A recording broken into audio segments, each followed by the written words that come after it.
So today I took my kids to see The Haunted Mansion.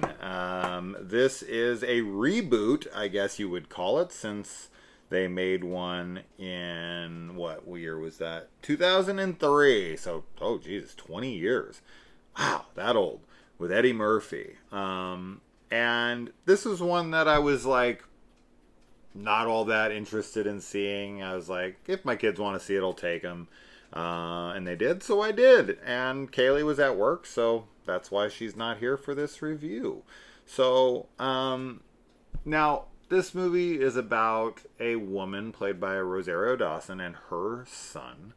And they move into the Haunted Mansion. And when they get there, surprise, surprise, it's haunted. Spoilers, I'm sorry, I know. And so she then hires the help of a man who is played by Lakeith Stanfield, who I know from Get Out. And I honestly didn't know who was in this movie. I didn't realize there were so many names. But getting back to the plot, so she hires this guy named Ben, who's like this astrophysicist kind of guy, and he's had a hard time of late. You'll find out if you watch the movie. And he's now doing like ghost tours. He hates life, whatever, but like he's this really brilliant mind, and they bring him in to try to prove that there's ghosts or whatever. And when he gets there, he finds out that it was a bad idea to come because whoever goes in that house can't seem to get away from it. So I literally knew very little about this movie going in, but I do want to preface this by saying something because I think this is very important. Number one, I've been on the Haunted Mansion ride at Disneyland in Anaheim, California 1,000 times. Literally probably 100 plus times. A lot. So I know the ride inside and out, every nook and cranny of that joint. I remember every song, every detail, everything. I could pretty much draw you a map. It would be a very good one because I'm not a very good drawer, but you get my drift.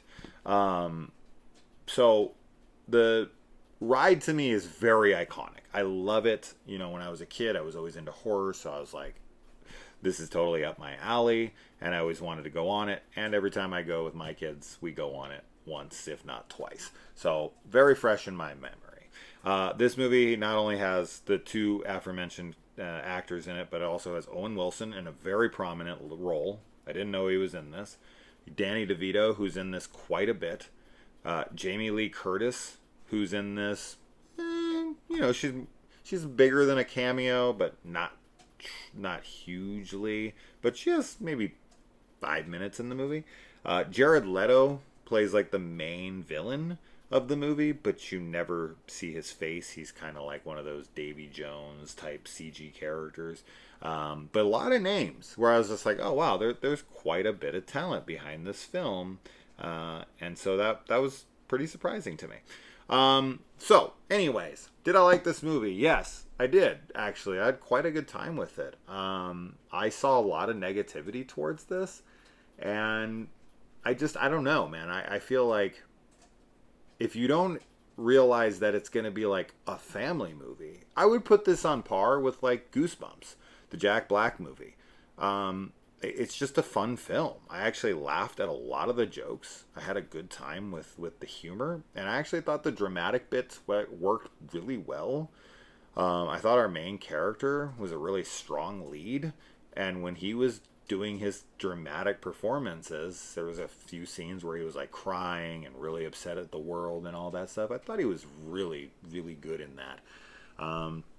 I liked the supporting characters. I thought Owen Wilson was funny. Danny DeVito was always funny.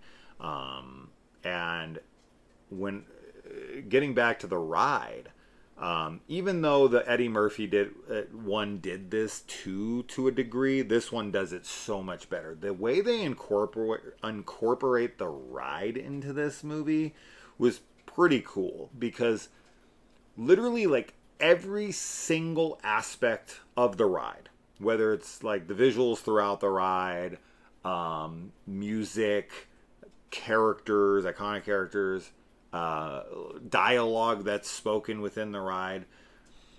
It is all in this film, and it incorporates it like very organically. I really liked that about the movie. It never felt like, oh, we know this isn't the ride, so wink, wink, we're paying homage to the ride. No, it felt like it. Like the exterior of the mansion looks exactly like the one at Disneyland.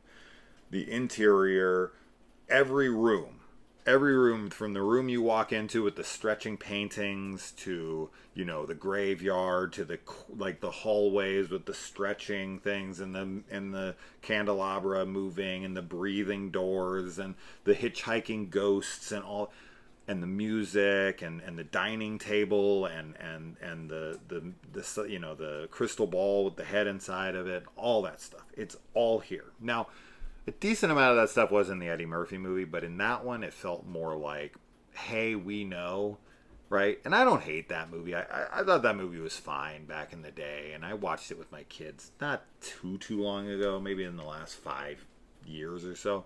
It was fine. It's a cute movie, but I thought this one was much better, and definitely one, if you're open to the more family friendly Goosebumps type movies, and you can tolerate that kind of humor, which I definitely can.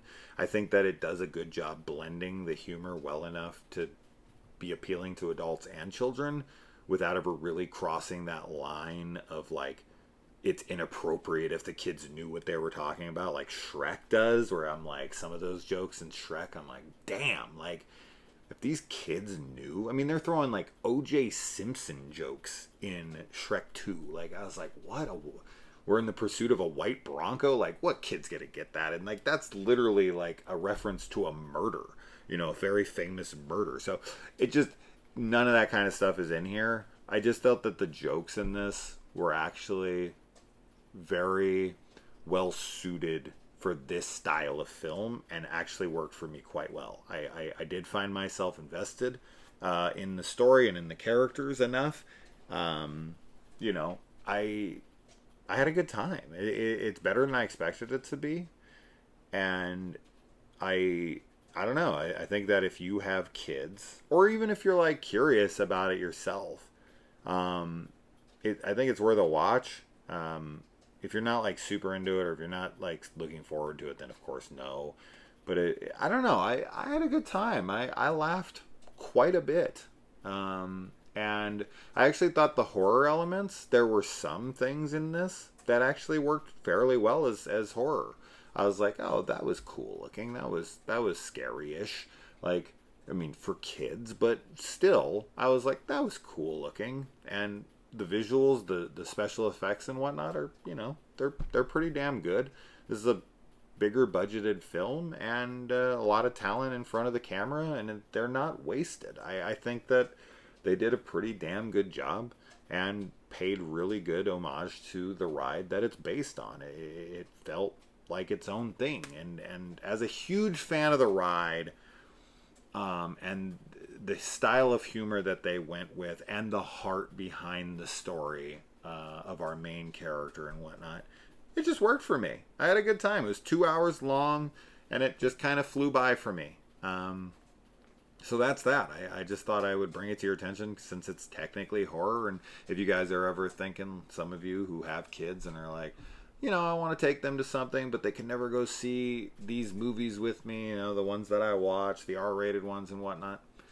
This is a fun one. This is a fine one. This is definitely worth taking the kids out to, for me and personally. But I don't know. I've seen other people who are really down on it, but I had a good time. I'm not gonna lie, as I never would. Anyways, let me know if you guys see it, and until next time.